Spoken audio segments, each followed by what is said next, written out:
Die wenigsten Errungenschaften im Leben erreicht man bekanntlich allein.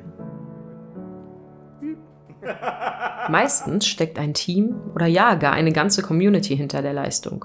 Beim Zentrum der Gesundheit ist es nicht anders. Als Team bewältigen wir jede Herausforderung.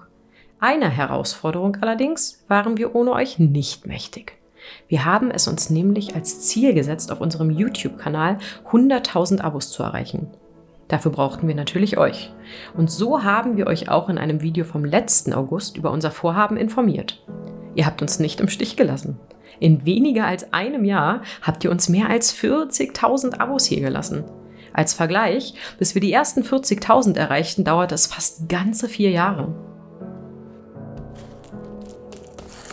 Diese Auszeichnung erhält, wer als YouTube-Content-Creator 100.000 Abos generiert.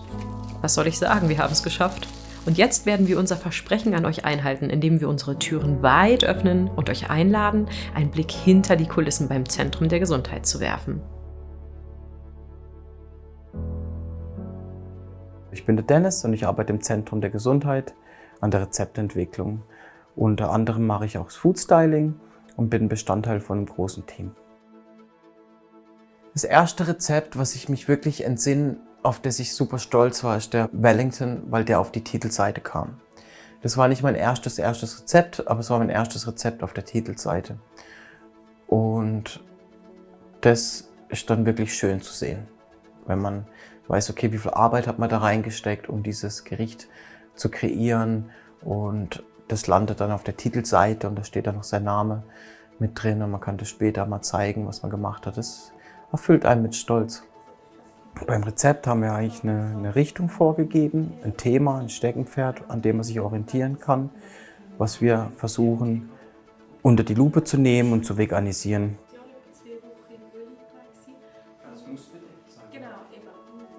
Das Food Scout gibt seine Richtlinie auch vor mit den Themenbereichen, die angedacht sind, und daran orientiert man sich. In dem Fall war es Griechenland.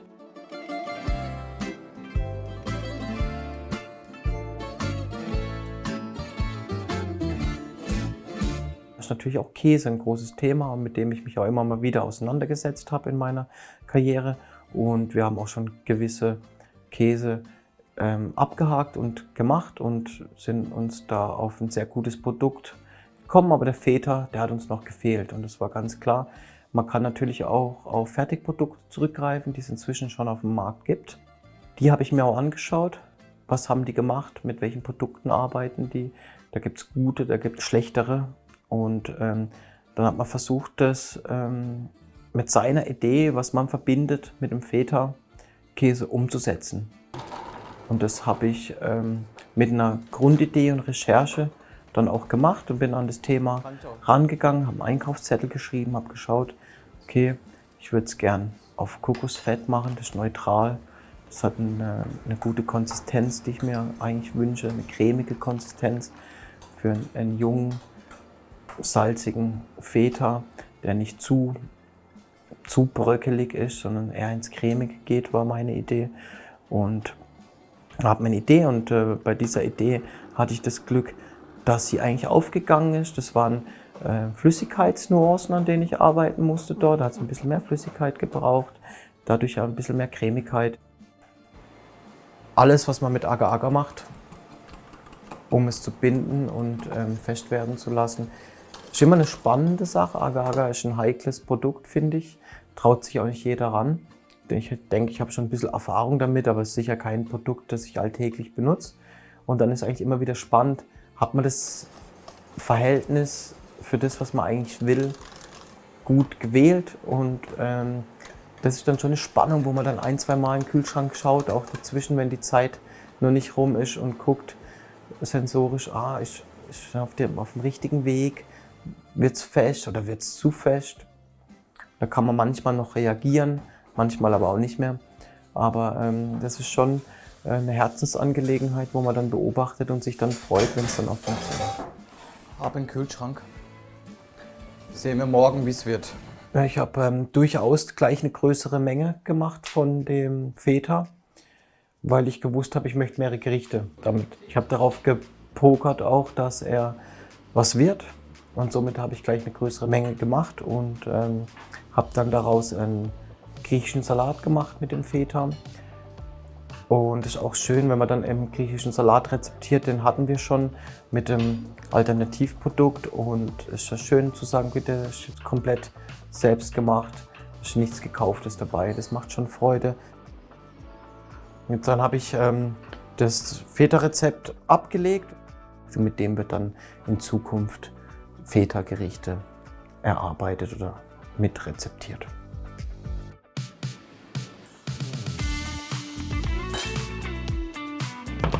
Griechischer Salat. Alle haben das mit mir gespürt, dass das ein tolles Produkt ist und das macht dann Freude. Also in erster Linie, wenn wir verköstigt haben im Team und wir sind uns einig, gut so, da wird es rezeptiert, da wird es kontrolliert, das Rezept gut geschrieben ist und Sinn macht und das Rezept geht seinen Weg und dann kommt es in den Fotoplan und dann wird es fotografiert. Diese Dressing oben drauf Ja. und andere Dressing bisschen Farbe. Mein Name ist Ben. Ich arbeite im Zentrum der Gesundheit in Rezept Envicon. Und ich bin Videokoch auf YouTube. Bei mir in Rezept kochen, zum ersten ich muss überlegen, für Europäer Leute, lass nicht zu scharf. Und die Leute gerne ein bisschen mehr würzig. Und deswegen ich muss überlegen, mit welchen Zutaten am besten für euch.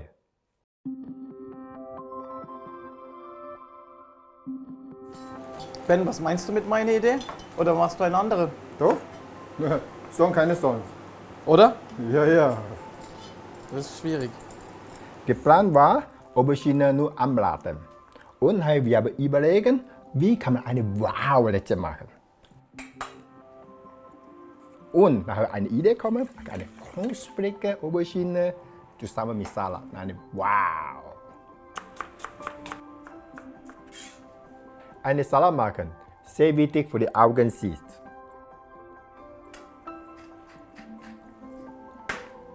Deswegen anfangen, ich habe überlegen, ja, mit der Aceto Balsamico. Und ich habe gemerkt, nein, die Farbe nicht so schön, zu dunkel. Deswegen ich mache mit der Bianco Balsamico. Die Farbe ein bisschen hell und eine schön aus, trotzdem lecker Geschmack. Okay, fertig, komm mal probieren und anbieten, go! Cool. Ich habe zwei verschiedene Salatgeschmack. Ja. Das mit Tahini Dressing, das mit Mediterran.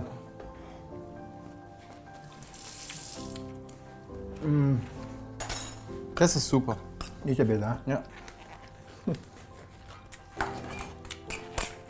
Hi, wie meinst Wie meinst du? Machen wir anfangen. Also. ich und unser ganzes Team am Schluss haben mediterranen Geschmack, finden ist Beste.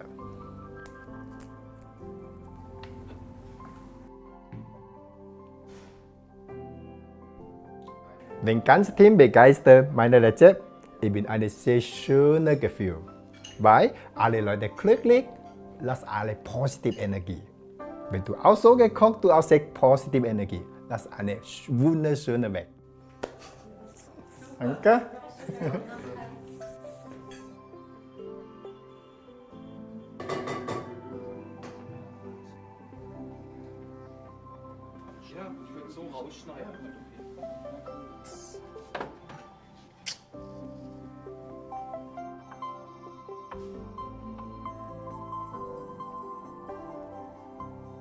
Unser Fotograf, der ist eigentlich auch in dem Prozess insofern involviert, dass er beim Probekochen vielleicht auch schon sagt, hey, das ist mir ein bisschen zu dunkel oder könnte man das heller machen.